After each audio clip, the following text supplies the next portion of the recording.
ঈদের পর ফের সক্রিয় সিন্ডিকেট, কৌশলে বাড়ানো হচ্ছে নিত্যপণ্যের দাম।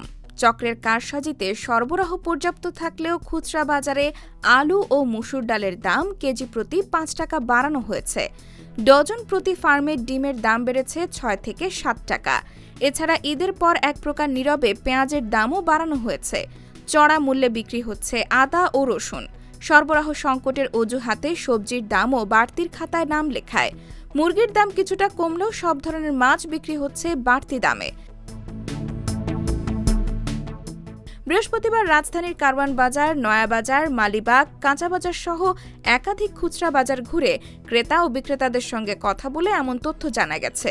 বিক্রেতারা জানান, বৃহস্পতিবার প্রতি কেজি আলু বিক্রি হয় ৩০ টাকা, যা ৭ দিন আগেও ২৫ টাকা ছিল। প্রতি কেজি মসুর ডাল বিক্রি হচ্ছে ১৪০ টাকায়, যা এক সপ্তাহ আগে ১৩৫ টাকায় বিক্রি হয়েছে। প্রতি ডজন ফার্মের ডিম বিক্রি হচ্ছে ১৩৫ থেকে ১৩৬ টাকা, যা ৭ দিন আগে ১২৮ থেকে ১২৯ টাকায় বিক্রি হয়েছে। পাশাপাশি বোতলজাত প্রতি লিটার সয়াবিন তেল বিক্রি হচ্ছে ১৭৫ টাকা, তবে প্রতি লিটার খোলা সয়াবিন তেল বিক্রি হচ্ছে ১৮০ টাকা, যা ঈদের আগে ১৬৮ ও ঈদের পরে ১৭২ টাকায় বিক্রি হয়েছে। রাজধানীর নয়াবাজারে নিত্যপণ্য কিনতে আসা ভ্যানচালক আমিনুল ইসলাম বলেন, রোজায় পণ্যের দাম কম থাকায় কিছুটা স্বস্তি ছিল, কিন্তু ঈদের পর একে একে সব ধরনের পণ্যের দাম বাড়ছে। বিশেষ করে আমরা গরিবরা বাড়তি দামের কারণে মাছ মাংস কিনতে পারি না, সেজন্য ডাল, আলু ভর্তা, ডিম কিনে মাসের বেশিরভাগ সময় খাবারের জোগান করি। কিন্তু বাজারে এসে দেখলাম এই পণ্যগুলোর দাম বাড়তে শুরু করেছে। তবে বাজারে এসব পণ্যের কোনো ঘাটতি নেই। কনজিউমার্স অ্যাসোসিয়েশন অব বাংলাদেশের কেন্দ্রীয় কমিটির ভাইস প্রেসিডেন্ট এস.এম. নাজের হোসেন বলেন, বাজারে পণ্যের দাম বাড়লে উচ্চ শ্রেণীর মানুষের ভোগান্তি না হলেও মধ্যবিত্ত ও নিম্ন আয়ের মানুষের কষ্ট বাড়ে।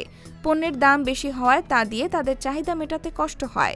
তাই সংশ্লিষ্টদের উচিত হবে বাজার তদারকি জোরদার করে অসাধুদের আইনের আওতায় আনা, সঙ্গে রোজার মতো বাজারে তদারকি জোরদার বহাল রাখা।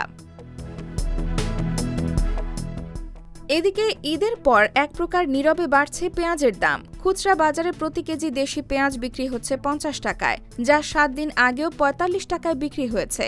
প্রতি কেজি দেশি রসুন ১৬০ টাকা ও আমদানি করা রসুন সর্বোচ্চ ২৪০ টাকায় বিক্রি হচ্ছে।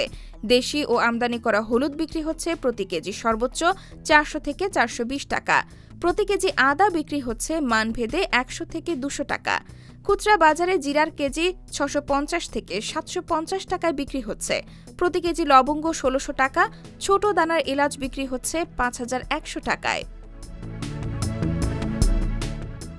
বিক্রেতাদের সঙ্গে কথা বলে জানা গেছে, ঈদের পর বাজারে কাঁচামরিচ, টমেটো, পেঁপে, শসা, লেবুর দাম বেড়েছে। অন্যদিকে বাজারে মাছের দাম কেজি প্রতি ৫ থেকে ৩০ টাকা বেড়েছে। সরবরাহ সংকটের অজুহাতে বিক্রেতারা দাম বাড়িয়ে বিক্রি করছে। সমালোচকরা বলছেন, প্রফেসর ইউনূস সরকারের ইমেজ নষ্ট করতে কৌশলে সক্রিয় হচ্ছে বাজার সিন্ডিকেট, যেভাবে হয়েছিল মঈনুদ্দিন ফখরুদ্দিনের সময়। IBTV USA, new York.